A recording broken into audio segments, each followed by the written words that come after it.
Congratulations, Rich. We're really happy to have you a part of the 2021 Northern Star Council class of Silver Beavers. Thank you. I'm very honored. Yes, I am really fortunate to have some inside knowledge on you, and I'd like you to share just a couple of things. First of all, I would like you to share with me some of the really important aspects of being a Scoutmaster for a national or world jamboree. Sure. Well, I think one of the important things is even though it's a fairly short time with the unit, you get a chance to make an impression. It's a little different than a traditional unit, but you get to leave long-lasting impacts of uniforming and other things that they may not see in their normal unit. So you have the ability to leave a legacy with them and kind of reside in their mind or give them good memories of the Jamboree experience. Having the leadership that you do, a lot of people may not realize the active involvement that you have towards special needs scouting. How has that piece impacted your participation as a Scoutmaster for a Jamboree? Well, it's been very enlightening. I learned a long time ago that you don't you can't judge a book by its cover, or you can't judge a scout just by how they're acting at that moment. That there are other factors, and it may be special needs or other things.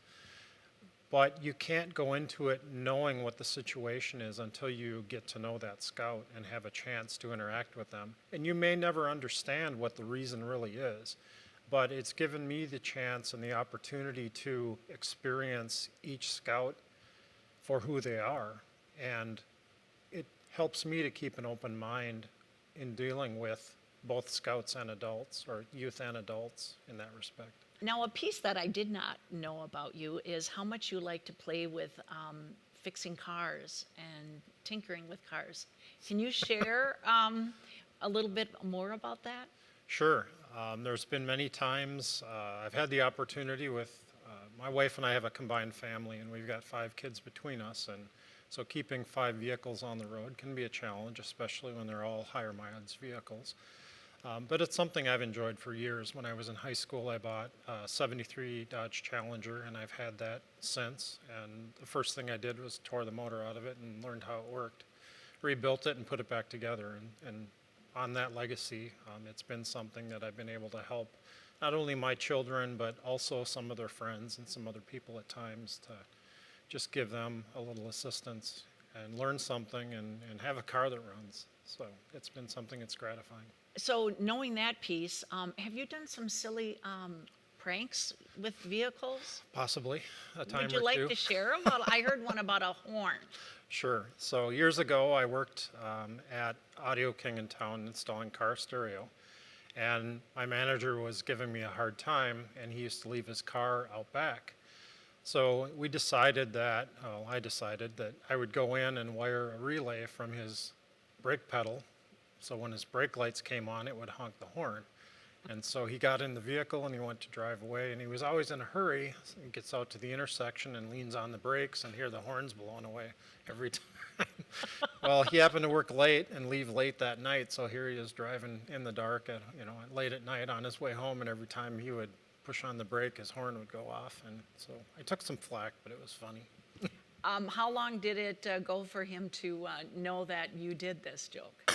Well, unfortunately, whenever something happens, I tend to get blamed, even though I'm rarely a part of the, shenanigans. But for some reason, he knew it was me before I love anyone it. told him. So, That is fantastic. One of the aspects of scouting that, outside of leadership in terms of with the youth, is you're also a leader for adults in terms of training. What has training taught you when it comes to being a part of different training opportunities? big question. How long do we have? Well, for you, no. So the whole experience has helped me to be a better person. I mean, everyone says that, but taking it to heart a few years ago, while I was in a scouting event, I decided that the things I was doing in scouting, which was being active in Wood Badge and applying Wood Badge, were things that I really should put into my personal life. And so I decided to go back to school. At the time, I had an associate's degree, And in order to, I guess, get a grown-up job, you need a 4-year degree. So I had to finish my bachelor's. I did opt to finish my master's degree, and then I've continued on to an executive master's. And all that's based on my experiences in scouting. So it's not only improved me as an individual, but it's also improved me in many ways, in presentation skills, in interactions, public speaking. I can't count the ways that it's been an improvement in my life.